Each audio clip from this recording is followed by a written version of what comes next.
Ma, wala po ba talaga akong girlfriend? Kasi may nakikita po ako sa panaginip ko. Anak, nandiyan naman na si Julia. Bagay na bagay kayo. Saka alam kong mahal ka niya. Hindi na mahalaga ang nakaraan sa ngayon. Ang importante, harapin mo ang kinabukasan mo. Ikaw ang may kasalanan nitong lahat! Kung hindi mo kami pinaglayo ni Ricky noon, edi sana masaya kami nagsasama ngayon. Ikaw ang may kasalanan! Walang iya ka!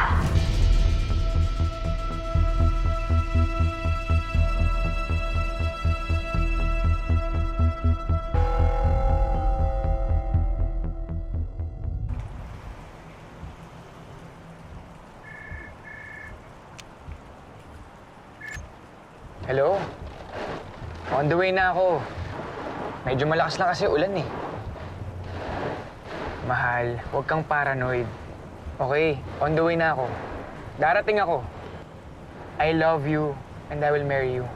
At walang makakapigil sa akin to do that. Okay, sige na.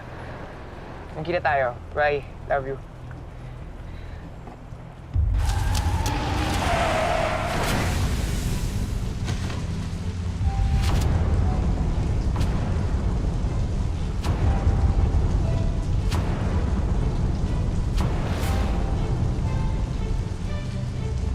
Kamusta na po siya?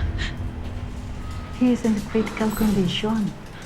Our findings show that Mr. Mendoza has inflammation of the brain impacted by the whiplash. Sa lakas ng pagkabagot ng ulo niya, si windshield, he's in coma.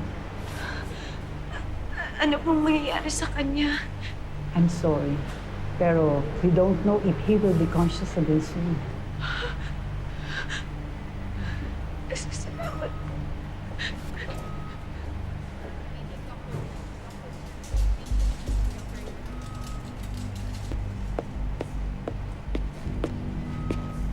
Hoy! Ikaw na babae ka! Ano ginagawa mo dito, ha? Umalis ka! Lumayas ka! Ikaw ang papatay sa anak ko! Ha? Kung di dahil sa'yo! Kung di mo siya pinilit na magpakasal sa'yo, hindi mangyayari sa kanya ang ganito! Naintindihan ba? Ay, lumayas ka! Umalis ka na! Umalis ka na! Kailan mo pakita sa amin!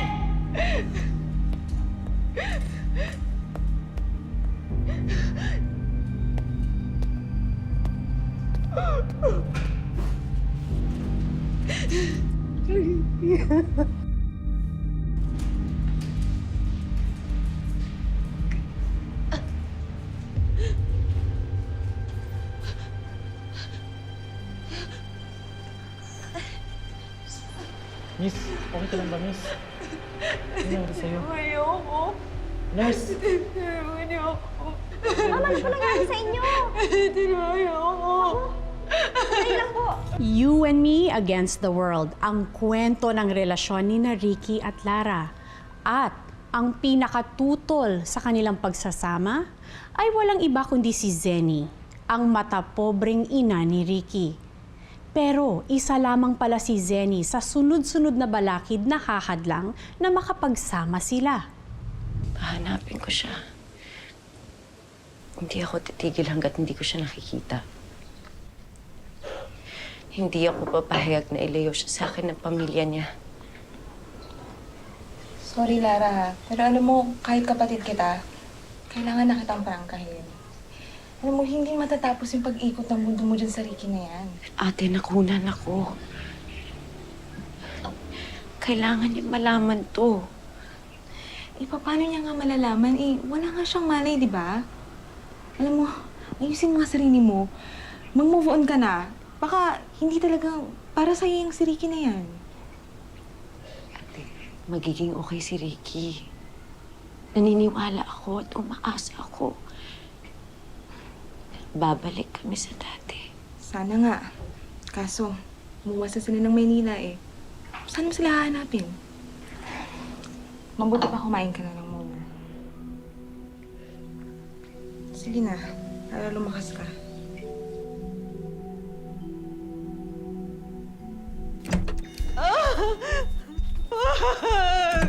Huwag kang bibigay, Ricky, please! Lord! Ricky, wag! Clear. Ricky! Diyos ko.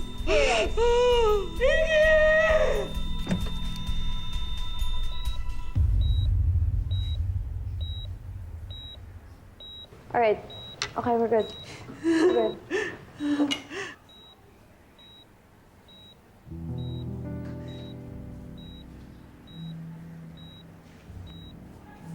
Ma'am, we're good. Paki-check yung vital signs. Well, he's okay now. Ma'am, your son survived the attack. Kaya lang, kung sakaling magkaroon siya ng pangalawang atake, I'm not sure if he can survive it. So I really hope that this is his last attack. Kaya ng anak ko yan, Doc. Alam ko, malalagpasan niyang lahat ng ito. Imagine, Doc, it's been 6 months. Pero lumalaban ng anak ko. Hindi siya sumusuko. Kasi gusto pa niya mabuhay. Sa inyo siya kumukuha ng lakas, ma'am. Dok, sa kanya siya kumukuha ng lakas. At alam ko, hindi niya pababayaan ang anak ko. Kung hindi lang dahil na sa babaeng yun, hindi sana mangyayari ito sa anak ko.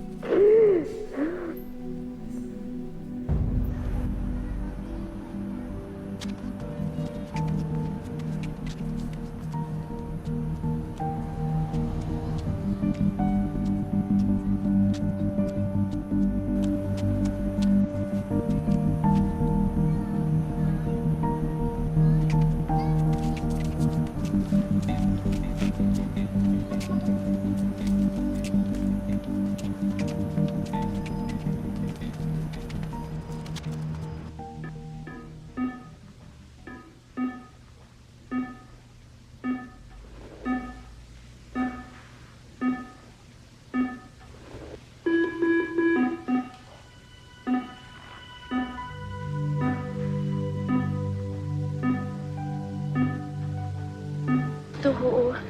Siya po yung hinahanap ko. Si Ricky. Alam niyo po ba kung nasan siya? Ganun ba, te? Naku, doon na siya nakatira sa ospital. Hindi pa siya nagigising hanggang ngayon. Alam niyo ba kung saan ospital? Sige na. Sabihin niyo po sa akin. Baka magalit sa akin si Ma'am Seni. Ikatanggal ko pa ako sa trabaho. Sige na po, sabihin niyo po sa akin. Parang awa niya na. Hindi niya malalaman. Please, parang awa niya na. Tulungan niyo po ako. Nakikiusap po ako sa inyo. Please, tulungan niyo po ako.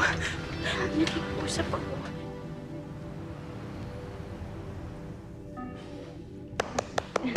Happy birthday, anak! Anak, gising ka na. Gising ka na, anak. Alam mo ba, naganda ako para sa birthday mo. Naghihintay na sila lahat sa'yo doon.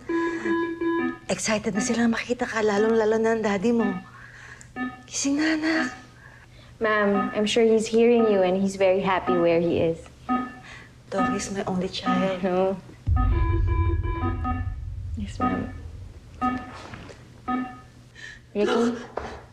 Ricky? Doc, kumising na siya, Doc. Saglit lang, ma'am. Saglit lang po. Ricky, anak! Ricky! Ricky, si Mami ako. Si Mami ako. Ricky, anak. Ricky.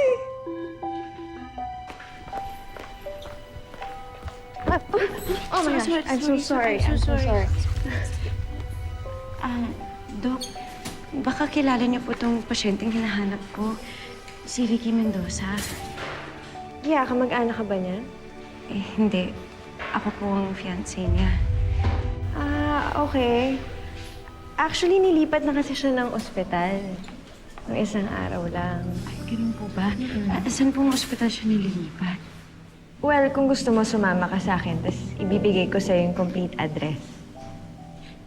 Talaga po. Ay, maraming salamat, Doc. Sige, sumama ka muna sa akin.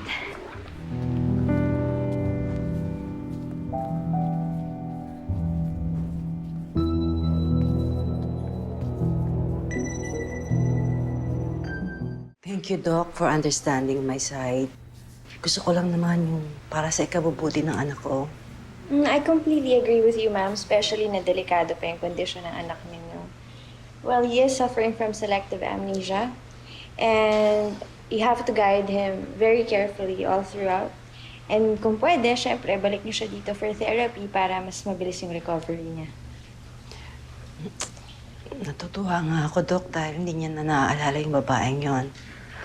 Alam niyo, siyang may kasalanan at siyang dahilan kung bakit nangyari ang lahat ng ito. Gusto ko sana na makapag-umpisang muli si Ricky ng buhay na wala na siya.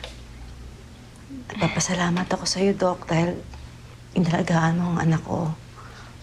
At inaasahan ko, Doc, na makikita pa kita at tutulungan mo ako hanggang sa completely na makarecover si Ricky. Sige po. Bumisita ka, Doc, sa bahay, ha? Sige. Pwede naman po yun. Pwede naman tayo mag-therapy sa bahay ninyo.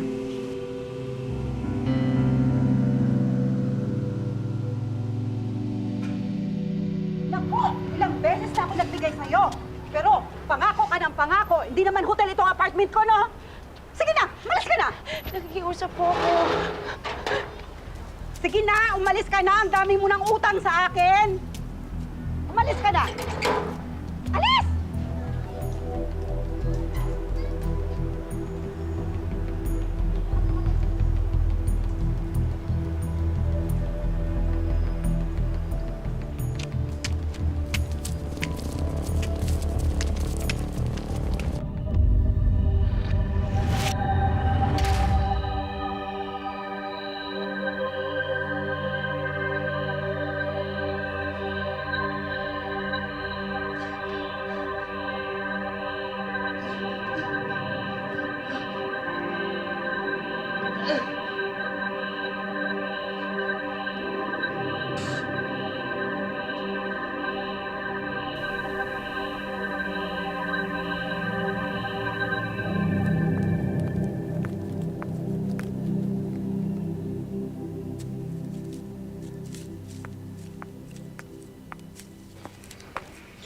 O, ano, anak? May naalala ka na ba dyan sa mga litratong yan? Opo. Ito si Papa. Halatang halata naman eh. Alam mo, pag nakangiti siya, kamukhang kamukha mo. Pag nakasibangot naman, ako naman ang kamukha mo. Ma, ano bang buhay ko noon? Saan po ako nagtatrabaho? Sino yung mga kabarkada ko? Ma, may girlfriend ba ako? Alam mo, ito si Greg. Pinsan mo, pero siya yung pinaka-close na close sa'yo. Lagi nga kayong magkasama niyan eh. Ayan na si Greg. Ma, wala po ba talaga akong girlfriend? Kasi may nakikita po ako sa panaginip ko. Pero hindi ko makita yung mukha niya eh. Baka si Grace yun, yung ex-girlfriend mo. Grace po. Oo, anak, nagkahiwalay kayo bago ka pa na-aksidente. Alam mo, dito sa bahay natin, bumaha nung nagkaroon ng malakas na bagyo. Yung ondoy, dumubog halos lahat ng mga gamit natin, kaya pinatapon ko na yung mga hindi naman papakinabangan.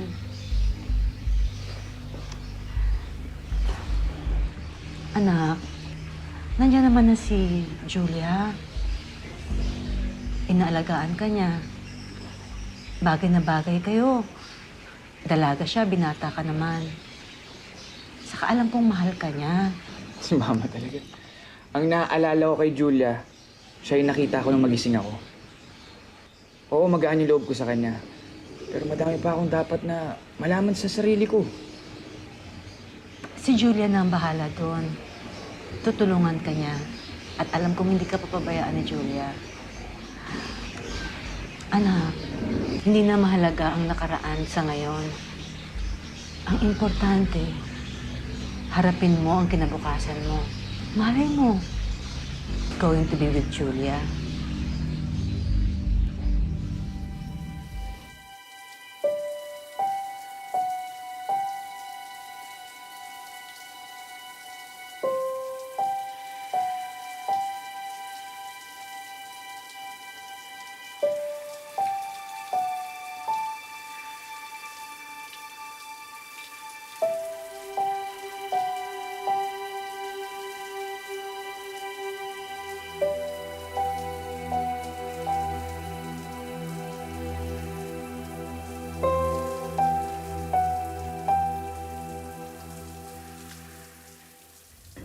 alam ako na bagong restaurant. Doon tayo kumain. Masarap doon.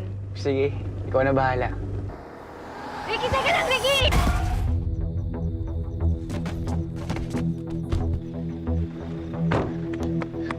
Ricky!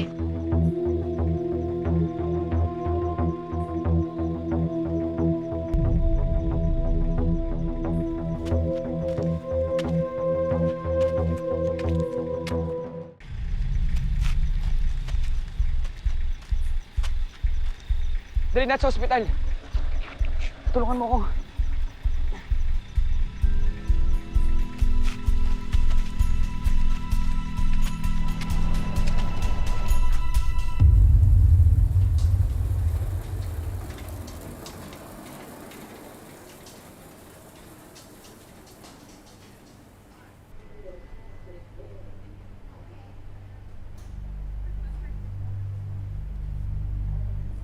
Ricky?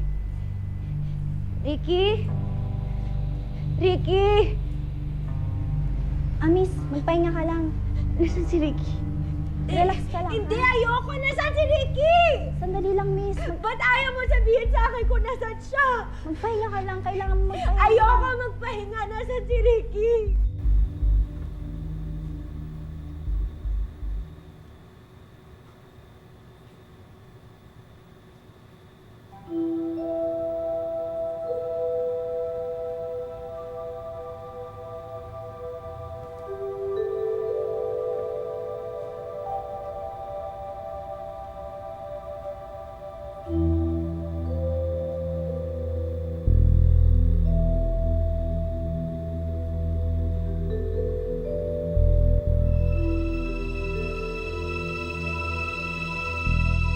Lara, sandali lang ha. Kukunin ko muna yung release papers mo sa nurse station. Babalik din ako. Sige, ate, salamat.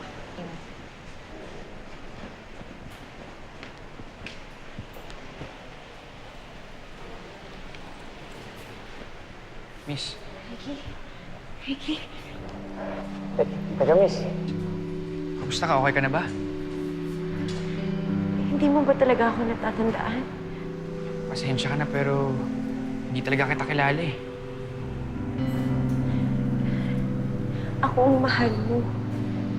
Ako ang pakakasalan mo. Sorry. I really can't remember you.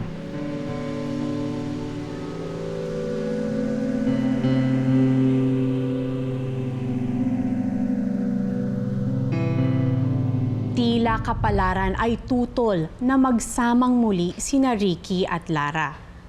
Paano kung hindi na magbalik kay Ricky ang mga alaala niya sa kanyang nobya? Si Julia na nangalaga at nagbantay kay Ricky, magiging isang hadlang din?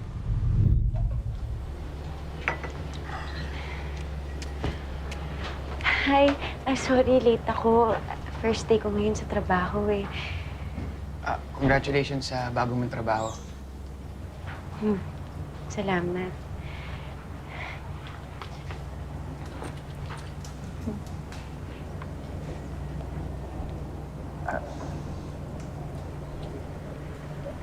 Bakit? Wala. Baka gusto mo ng coffee? Gusto mo ng coffee? Ito. Mamaya na, mamaya na.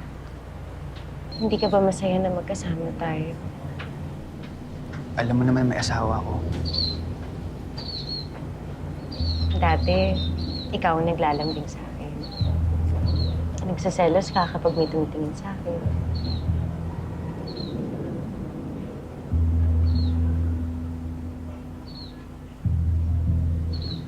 Please. Please. Nahihiya ka? Halika.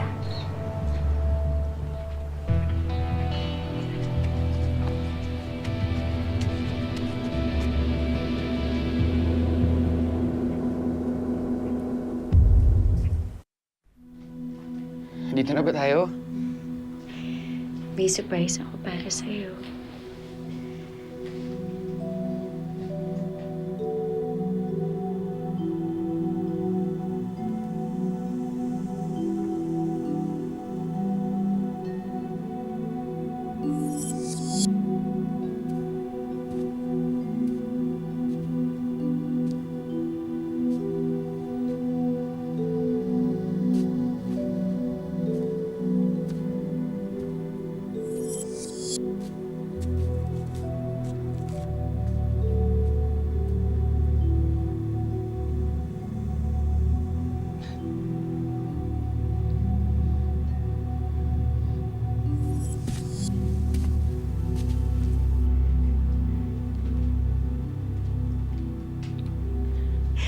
wala ka na malay nung tirak ko sa ospital.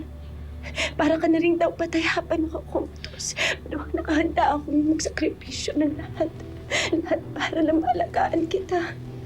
Pero pinaglayo tayo ng mama mo. Ako ang sinisisi sa disgrasya nangyari sa'yo, Ricky. Pero hindi niya ako binigyan ng pagkakataon para makapagpaliwanag. Ricky, buntis ako nun. Magiging ama ka na sana ng anak natin.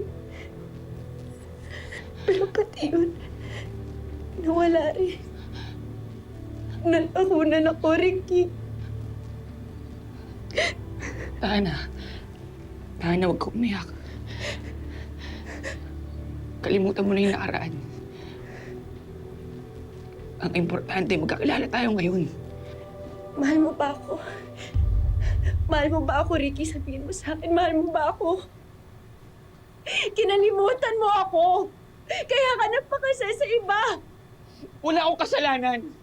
Wala akong maalala! Wala akong maalala! Hindi gusto mangyari to! Hindi ko maalala! Tama na! Tama na! Hindi ko gusto... Hindi ko gusto mangyari to.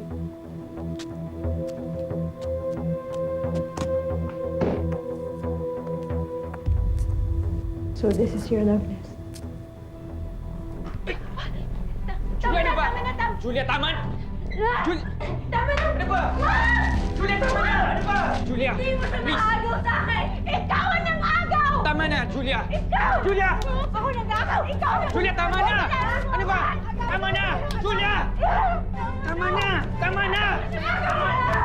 Tama na! Ricky!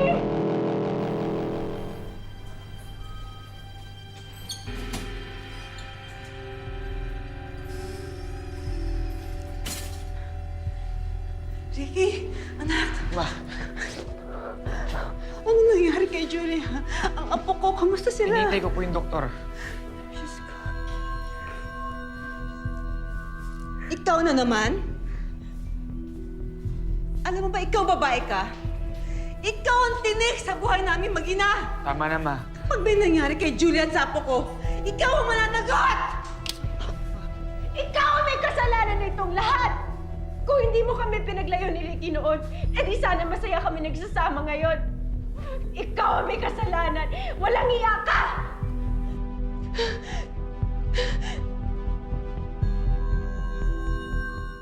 Bagamat nagbalik din ng unti-unti kay Ricky ang mga alaala niya kay Lara, pinili nilang maghiwalay na lang ng landas. Mas pinili nilang magpatuloy sa kanilang buhay, lalo na't magiging ama na si Ricky nang magiging anak nila ni Julia.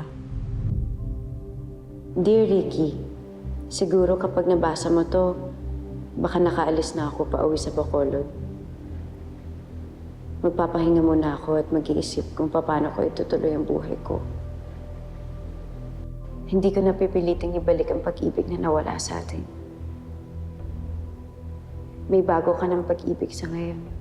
Mahirap nang baguhin ang lahat. Kalimutan mo na ako, Ricky. Tapon mo tong sulat ko. Pagkatapos mong basahin, sunugin mo kung kinakailangan para makapagsimula ka ng masaya sa bago mong pamilya. Iingatan na lang kita sa puso ko. Salamat, Lara. Maraming salamat po sa inyong panonood. Ako po si Carla Abellana.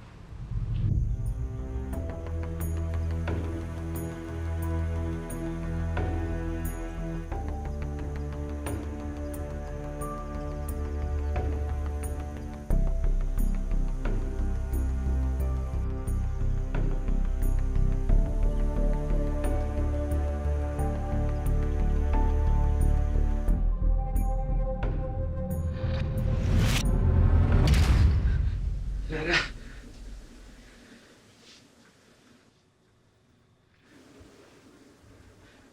Asan si Lara?